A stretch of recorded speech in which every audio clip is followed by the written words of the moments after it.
ഒരു തോട്ട് കേട്ടിട്ടുണ്ട്, if you educate a men you educate a individual, അല്ലെങ്കിൽ if you educate a woman you educate a family എന്നാണ്. രാത്രികാല സഞ്ചാര സ്വാതന്ത്ര്യമില്ല. ഇപ്പൊ കൊച്ചിയിൽ ഏകദേശം ഒരു 11 മണി വരെ ഇറങ്ങി നടക്കാം. പക്ഷെ കൊച്ചി വിട്ട് മറ്റൊരു കേരളത്തിലെ ഒരു ജില്ലയിലാണെങ്കിൽ അതിന് പറ്റില്ല. ഒരു 7 മണിക്ക് ശേഷം ഇറങ്ങി നടക്കാൻ പറ്റാത്തൊരു സാഹചര്യമാണുള്ളത്. അതിലെന്തെങ്കിലുമൊക്കെ മാറ്റം വരണം. പല കാര്യങ്ങളിലും സ്ത്രീയെ മാറ്റി നിർത്തപ്പെടുന്നു. വീട്ടിലായാലും സമൂഹത്തിലായാലും ഉദ്യോഗസ്ഥ തലത്തിലായാലും എവിടെയായാലും അതിൽ നിന്ന് നമ്മൾ വളരെയധികം മുന്നോട്ട് പോയിക്കൊണ്ടിരിക്കുകയാണ്. 20th സെഞ്ചുറിയിൽ എല്ലാവരും ഓൾമോസ്റ്റ് ആ ഷെല്ലിൽ നിന്നും പുറത്ത് വരുന്നുണ്ട്. ഒന്നും പണ്ടത്തെ പോലെ അതില്ല ഇതില്ല ഒന്നുമില്ല. ഇപ്പൊ സഞ്ചാര സ്വാതന്ത്ര്യം പറഞ്ഞു, അത് പൊതുവെ ഉണ്ട്. അതൊക്കെ ചിലവരുടെ മൈൻഡ് സെറ്റ്, ചില ഫാമിലി ബാക്ക്ഗ്രൗണ്ട്, അതൊക്കെ ആ ഒരു അറ്റ്മോസ്ഫിയറിൽ നിന്ന് വരുന്നവർക്ക് കുറച്ചധികം പേരേ ഉള്ളൂ വിരലെണ്ണാവുന്നേ. ബാക്കി എല്ലാവരും ഇപ്പോ തനിക്ക് വേണ്ടി സംസാരിക്കാൻ ആൾക്കാരൊക്കെ അവർ തന്നെ സംസാരിക്കുന്നുണ്ട്. അപ്പോൾ ഫിനാൻഷ്യലി ഇപ്പോൾ എല്ലാവരും, ഇപ്പോൾ സാറിന്റെ ഫാമിലി എടുത്ത് തന്നെ, സാറിന് ഇപ്പോൾ ഓൾറെഡി വർക്കിംഗ് ആണ്. ഇപ്പം എൻ്റെ ഫാമിലി എടുത്ത് തന്നെ എൻ്റെയും എൻ്റെ ചേച്ചിയും വർക്കിംഗ് ആണ്. സോ ആ ഫാമിലിയുടെ അടുത്ത് തന്നെ വുമൻസ് ഇപ്പോൾ വർക്കിംഗ് ഒക്കെ തന്നെ ഫിനാൻഷ്യലി അവർ ഓക്കെയുമാണ്. അവർക്ക് പറയാം എന്താ അവർക്ക് വേണ്ടാന്നുള്ളത്. ഇപ്പോൾ എൻ്റെ വീട്ടിൽ കൺസിഡർ ചെയ്യുമ്പോഴത്തേക്കും കുറച്ചൊക്കെ പ്രയോറിറ്റി എൻ്റെ ചേട്ടന് പോകുമായിരുന്നു. ഞാൻ വീട്ടിലായിരുന്ന സമയത്ത് എന്നെ അങ്ങനെ പുറത്തൊന്നും വിടാത്ത ടൈപ്പായിരുന്നു. ഞാൻ കൂടുതലും അമ്മയുടെ കൂടെയോ അല്ലെങ്കിൽ പപ്പയുടെ കൂടെയോ ആണ് പുറത്തു പോകുന്നത്. ബട്ട് എൻ്റെ ചേട്ടനെ കമ്പയർ ചെയ്യുമ്പോൾ പുള്ളിക്കാരൻ ഫ്രണ്ട്സിൻ്റെ കൂടെ പോകുന്നു, സ്വന്തമായിട്ട് എവിടെ പോകുന്നു, ആരും ക്വസ്റ്റ്യൻ ചെയ്യുന്നില്ല. ഒരു ടൈം പീരീഡ് ഒക്കെ കഴിയുമ്പോഴത്തേക്ക് എത്തിയാൽ മതി.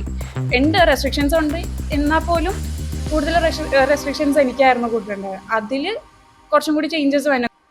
ഭർത്താവിന് വേണ്ടിയിട്ട്, മക്കൾക്ക് വേണ്ടിയിട്ട്, അവരുടെ നല്ല വിദ്യാഭ്യാസത്തിന് വേണ്ടിയിട്ട്, അവരെ നല്ലതായിട്ട് നോക്കാൻ വേണ്ടിയിട്ട് ഒതുങ്ങിപ്പോയ എത്രയോ പെൺകുട്ടികളുണ്ടായിരിക്കും. അവർ വിദ്യാഭ്യാസം ഉള്ളവരായിരിക്കും, പക്ഷെ കല്യാണം കഴിഞ്ഞ് ആദ്യം കുറച്ച് തവണ ജോലിക്കൊക്കെ പോകുമായിരിക്കും. പക്ഷെ കുഞ്ഞുങ്ങളൊക്കെ ആയിക്കഴിഞ്ഞാൽ എൻ്റെ കാര്യമല്ലേ എങ്ങനെയും പോട്ടെ എന്നുള്ള മൈൻഡ് സെറ്റിൽ ഒതുങ്ങിപ്പോയവർ കുറേ പേരുണ്ടാവും. നമ്മളുടെ അറിവിൽ തന്നെ കുറേ പേരുണ്ടാവും. അപ്പം അതൊക്കെ നമുക്ക് ചേഞ്ച് ചെയ്യാൻ പറ്റുന്നത് ഒന്നുകിൽ നമ്മുടെ പാർട്ട്നേഴ്സായിട്ടായിരിക്കും, അല്ലെങ്കിൽ നമ്മുടെ പേരൻസ് അതുപോലെ സപ്പോർട്ടീവ് ആയിരിക്കണം. അപ്പം എൻ്റെ അനിയൻ എന്ന് പറഞ്ഞിട്ടുണ്ടെങ്കിൽ ഒരു ഗ്ലാസ് വെള്ളം എടുത്തു കൊടുക്കാതെ കുടിക്കൂല. മീൻസ് അവരുടെ ഒക്കെ ചിന്തയിൽ ഇത് തന്നെയാണ്, ഗേൾസ് ആണ് ഇത് ചെയ്യേണ്ടത്. ഇപ്പൊ വീട്ടിൽ പറയാ ഇങ്ങനെയാണെന്നുണ്ടെങ്കിൽ അമ്മ പറയുന്നത് അവനൊരു ആൺകുട്ടിയല്ല, അതാണ് ആദ്യം പറയുന്നത്. ഇപ്പം ഞാൻ വിചാരിക്കുന്നത് അപ്പോൾ ഈ ഇക്വാലിറ്റി, അതായത് അവനും അത് ചെയ്തിട്ടുണ്ടെങ്കിൽ ഇപ്പം ഞാനായിട്ട് പോയിട്ട് എടുത്തു കുടിക്കുകയാണ് എനിക്ക് വേണ്ടത് വേണ്ട, അപ്പൊ അവനും അത് ചെയ്യേണ്ടതല്ലെന്ന് ഞാൻ ചോദിക്കുമ്പോൾ അവൻ ആൺകുട്ടിയല്ലേ, പിന്നെ വരുന്ന ക്വസ്റ്റ്യൻ അവൻ ആൺകുട്ടിയല്ലേ. ഇതന്നെ ഞാൻ പറയുന്നത് ഇക്വാലിറ്റി.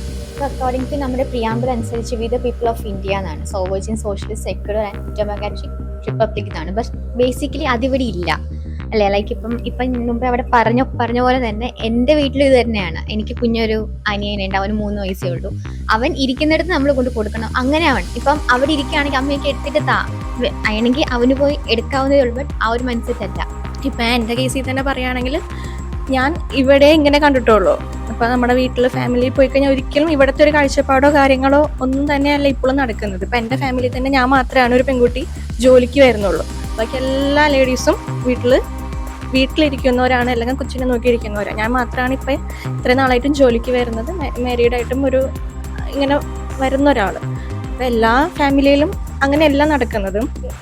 കൂടുതലും മെയിൽസിനൊരു മെയിൽ ഈഗോ ഓൾമോസ്റ്റ് എല്ലാ കാര്യത്തിലും ഉണ്ട്. അപ്പോൾ അത് മാറ്റുക, അവരെ റെസ്പെക്ട് ചെയ്യുക, ഈക്വൽ ആയിട്ട് കാണുക. അവർ എന്നെ പോലാണ് അവളും എന്നൊരു ചിന്ത ഉണ്ടാവുക.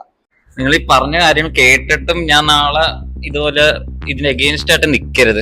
എനിക്ക് തരാൻ പ്രോമിസ് വെച്ചാൽ നാളെ ഇപ്പൊ ഒരു കൂടെ ഒരു പെണ്ണോ വീട്ടുകാരുണ്ടെങ്കിൽ എനിക്ക് അവരെ സഹായിക്കാൻ പറ്റും എന്നൊക്കെയൊരു വിശ്വാസമുണ്ട്. അതെനിക്ക് ഞാൻ മുമ്പ് വീട്ടിൽ വെച്ച് പ്രോമിസ് കൊടുത്തിട്ടുള്ളതാ. ഇങ്ങനെ ഒരു ആന്റിമാരിലൊക്കെ ഇടയ്ക്ക് വെച്ച് ഇങ്ങനെ പെട്ടു. ഇപ്പൊ അവരുടെ പ്രശ്നങ്ങൾ ഇതുപോലെ ഞാൻ കേട്ടതാ. അന്ന് എനിക്ക് മനസ്സിലായി എന്റെ ആങ്കിൾമാര് എന്തുമാത്രം ഇവരെ വേദനിപ്പിക്കുന്നെന്ന്. അന്ന് ഞാൻ തീരുമാനം എടുത്തതാ നാളെ ഇവരെ കണക്കാവരുതെന്ന്. പിന്നെ പറയാൻ വെച്ചാൽ നിങ്ങളെല്ലാരും അപ്രീഷിയേറ്റ് ചെയ്യുന്നത്, നിങ്ങളുടെ എല്ലാ എഫേർട്ട് ഞാൻ കാണാറുണ്ട്. 1 മാസം ആയാലും ഇവിടെ എല്ലാവരുടെ എഫേർട്ട് ഞാൻ കാണുന്നുണ്ട്. ആന്റിയുടെ ആണെങ്കിലും സഹായിക്കെ തന്നെ താങ്ക്സ്. എല്ലാവരും ഹാപ്പി വുമൻസ് ഡേ. വീട്ടിലും എൻ്റെ വീട്ടിൽ ഇതുപോലെ തന്നെ അച്ഛനും അമ്മയും ഒരുമിച്ചാണ് ചെയ്യുന്നത്. ഞാനും ഇടയ്ക്ക് എന്നാലും ഞങ്ങൾ മെയ്ഡ് ഫോർ ഈച്ച് അതർ, എല്ലാവരും കെയറിങ്. പിന്നെ ഇക്വാലിറ്റീൻ്റെ കാര്യത്തിൽ പറയുകയാണെങ്കിൽ ലോ ആൻഡ് ഓർഡർ വെച്ച് നോക്കണമെങ്കിൽ എല്ലാ റൈറ്റ്സും മെൻസിന് കിട്ടുന്നത് വുമൻസിനുണ്ട്. പക്ഷേ സൊസൈറ്റിയിലാണ് നമുക്ക് പ്രശ്നം വരുന്നത്. ഇപ്പൊ പുറത്ത് പോകണമെങ്കിലും രാത്രി പോകണമെങ്കിലും വുമൻസിന് കുറച്ച് ടാസ്ക് ഒക്കെയാണ്. എല്ലാം വീട്ടിൽ നിന്ന് തന്നെ തുടങ്ങണമെന്നാണ് എൻ്റെ ഒരു അഭിപ്രായം. കാരണം എന്ന് വെച്ചാൽ ഞാൻ ചെറുതിന് പോലെ കാണുന്നത് എൻ്റെ അച്ഛനും അമ്മയും സഹായിക്കും, അടുക്കളയാണെങ്കിലും വീട്ടിലാണ് എന്ത് കാര്യത്തിനും അച്ഛൻ സഹായിക്കും. ഞാനത് ചെറുത് മുതൽ കാണുന്നതുകൊണ്ട് എനിക്കതൊരു പുതുമയായിട്ട് തോന്നുന്നില്ല. അപ്പം അമ്മയ്ക്ക് വയ്യാത്തപ്പോൾ അച്ഛനായിരിക്കും ചെയ്യുന്നത്, അമ്മയ്ക്ക് വയ്യാത്തപ്പോൾ അച്ഛൻ, അല്ലെങ്കിൽ അച്ഛന് വയ്യാത്തപ്പോൾ അമ്മ. അപ്പം അവർക്ക് ചിലപ്പോൾ ഞാൻ ഇച്ചിരി വലുതായി തുടങ്ങിയപ്പോൾ ഒരു 10ാം ക്ലാസ് കഴിഞ്ഞപ്പോൾ തൊട്ട് ഞാനിപ്പോൾ അടുക്കളയിൽ കയറി വെജിറ്റബിൾ കട്ട് ചെയ്യുക, അങ്ങനത്തെ എന്നെക്കൂടെ വരുന്ന കാര്യമൊക്കെ ചെയ്ത് കൊടുക്കും. കുക്ക് ചെയ്യാനൊന്നും അറിയത്തില്ല, എന്നാലും ചെയ്യും. അപ്പം എനിക്കങ്ങനെ വീട്ടിൽ നിന്ന് അങ്ങനെ കാര്യമായിട്ട് തോന്നിയിട്ടില്ല. പക്ഷേ സമൂഹത്തിൽ അങ്ങനെ കുറേ പ്രശ്നങ്ങളുണ്ട്. അപ്പം കുറേ ഇപ്പോൾ പെണ്ണുങ്ങളെല്ലാം സ്മാർട്ടാണെന്നാണ് എൻ്റെ ഒരു വിശ്വാസം. കാരണം വെച്ചാൽ അവരെ വിദ്യാഭ്യാസമൊക്കെ നന്നായിട്ട് കയറി വരുന്നുണ്ട്. പിന്നെ അവരിപ്പം ഓരോ മേഖലയിലേക്ക് കഴിവ് തെളിയിക്കുന്നുണ്ട്. അവർ കൂടുതലായി മുന്നേറി വരുന്നുണ്ട്. ഇനിയും ഫ്രണ്ടിലോട്ട് പ്രോഗ്രസീവ് ആവുമെന്ന് വിശ്വസിക്കും.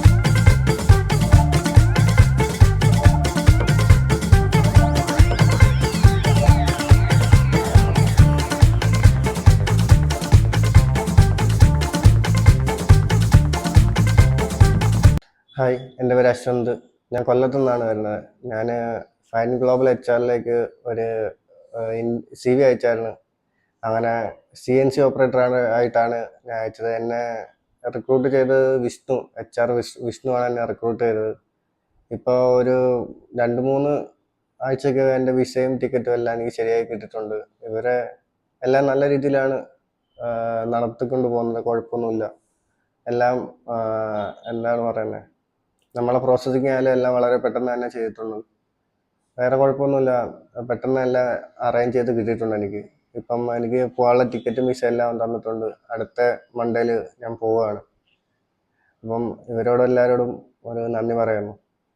Okay, thank you.